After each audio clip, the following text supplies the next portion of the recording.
Sorry for the inconvenience caused. I think this is a glaring evidence of the environment under which we are operating. You can imagine if people have got the guts to come and try to abduct this national spokesperson of the leading party in Zimbabwe. What about an ordinary voter in Chendambu, in Mzarabani, in Dotito? Our people are not safe, but we are going to do everything we can to secure the peace and security of our citizens. This country is not going back where it was before the 23rd of August 2023. We are in a transition, and we implore our colleagues in ZANU-PF to exercise peace and tolerance. This country does not belong to ZANU-PF. It belongs to all of us. We are all Zimbabweans, and we ought to behave in a manner that makes Zimbabwe a proud nation. We ought to behave in a manner that makes the international community, the region, respect us. This is not on. This is not proper. I urge our colleagues in ZANU-PF to restrain themselves from the use of violence. We are non-violent, we are peaceful, but we are determined to protect the victory of President Nelson Chamisa and the victory of the people of Zimbabwe. It is not about President Nelson Chamisa. It is not about Promise Mkwananzo or Gladys Lachwayo. It's about Zimbabwe. It's about the Zimbabweans. This is your time to stand and say, we want an accurate result of what transpired in these elections. I'm not going to waste much of your time because of the disturbance that have happened. I'll hand over to the chief election agent of the president to then give you in hard facts all where we are, where we are going. Then we'll conclude our press conference. Thank you. What has just happened right in front of your eyes is what you would call a shameful thing. It is not what you would expect in a properly functioning democracy. What must be understood is that we are not here to announce election results. The law does not allow us to do that. The only reason we are here is to give the public an update of the current situation as it prevails. Now, you will know that the observers pronounced their verdict on their views of the conduct of the elections. The verdict, as they pronounced it yesterday, this does not come as a surprise to us. Everything that they said, despite and notwithstanding the attacks upon them, is something that we all witnessed. Now, let's go to the polling day. Who did not see that voting delayed in all the constituencies, especially in urban areas?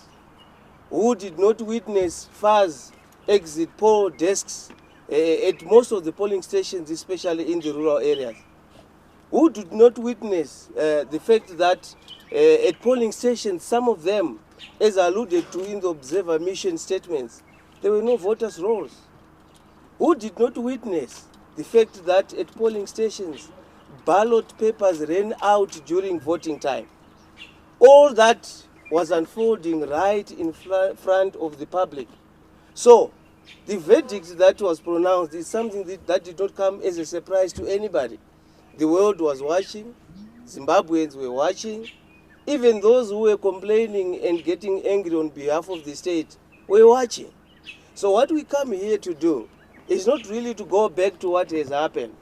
What we come here to do is to make a clarion call on the electoral management body of Zimbabwe. Perhaps, after hearing that indictment by the observer missions, they might change their ways now that we've entered the stage of announcement of results, the stage of collation, verification of results. Now, you must know that the law allows political parties and anybody else the right to tabulate results on their own, to have comparative analysis of results on their own. So the CCC political party has been doing that. It has got its own source documents. Our election agents all over the country were collecting our own V11s, as we are entitled by law to do. We have that information. Like I said, as I opened, we are not here to announce election results. What we are here to tell you is that we know results. We have information on the results. We have our source documents to support our results. If the law allowed us, we would have been telling you the results. But the law does not. We will keep our results. We will continue with the effort to verify our own results. And we are hoping that as we do so, ZEC is also doing so. But what Zimbabwe expects from ZEC is not anything out of the ordinary. What Zimbabweans expect from ZEC is transparency. You recall that before this election, all that the CCC was calling for is transparency. We called for ZEC to give us the voters' roll. They played around. They didn't. We called on ZEC and asked that we be allowed to inspect the ballots. We were refused that opportunity. Now see what then happened. In some constituencies, you would find that faces of candidates were mixed up. That would have been resolved if ZEC had allowed us to inspect the ballots before the voting day. That would not have been an issue. But it then caused a problem on election day. Because once you discover that there are mixed up faces on the ballots, you then have to stop the vote. You then have to go back and redo the ballot. That would have been avoided. In Bulawayo, you recall that there were some of our local authority candidates that were not appearing on the ballot. Again, that would have been resolved before the election if ZEC had been transparent. It allowed people and political parties to inspect the ballots. But now that we are entering this stage of vote collation, verification, and announcement of results, all that we call upon ZEC to do is to be transparent in that process, to be transparent in the collation of ballots, transparent in the tabulation, transparent in the verification. I'm happy that I've just received a call right now from ZEC Command Center that we must attend because the verification of presidential results is now starting. So I've sent an official who has already gone there. So we know these results. We know that we are preparing and set for a satisfactory outcome. We are happy with what we have so far. We will keep it to our chests, but we know and we are assuring our supporters that we are heading for good times. So everyone here must know that the CCC political party is not expecting anything else. It just expects transparency. It expects that the results that will be announced will be the results that reflect the will of the Zimbabwean people. We know that the election was flawed.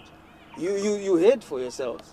But you didn't even have to wait for the observers to say it. You saw it for yourself. The flaws were so apparent and glaring, such that no one would miss them. But even regardless of that, the president sends me to just tell you that he is so honored. He is so happy that Zimbabweans, despite all the spanners thrown into the way, they withstood the hindrances. They stood and waited for their time to exercise their right to vote. And you will see, if eventually when the final results are announced, that effort that they put will be rewarded. So I want to thank you all. I want to keep emphasizing that we as the CCC political party, we are not interested in breaching the law. We will stick to the law. We will act according to law. We will act in terms of the Constitution that entitles us to take all the steps that we are currently taking. Of course, there are some things that, some aspects of the observer mission reports that we don't necessarily agree with. For instance, there is a finding that the election was generally peaceful and calm.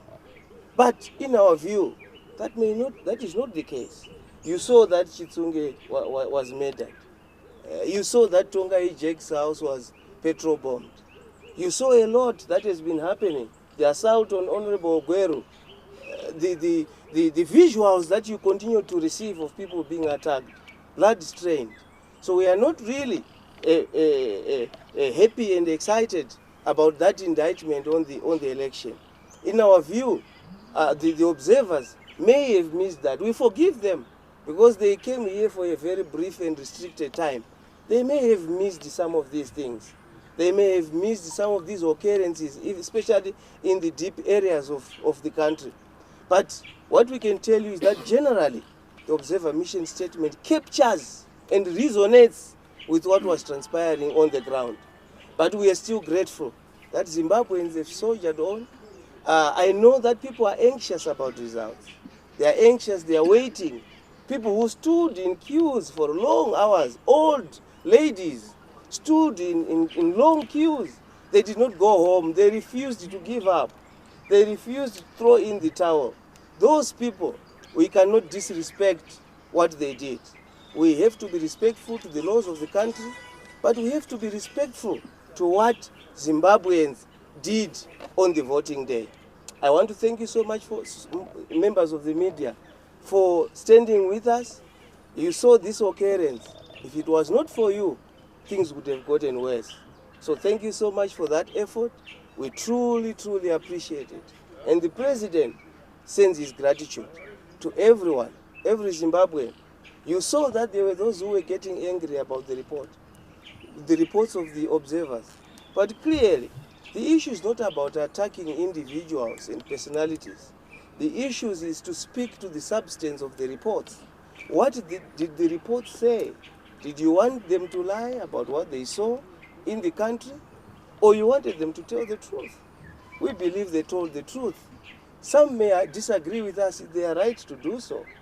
But we as a political party, we are happy that this indictment on what happened is what we expected. So thank you so much, and God bless you. God bless Zimbabwe.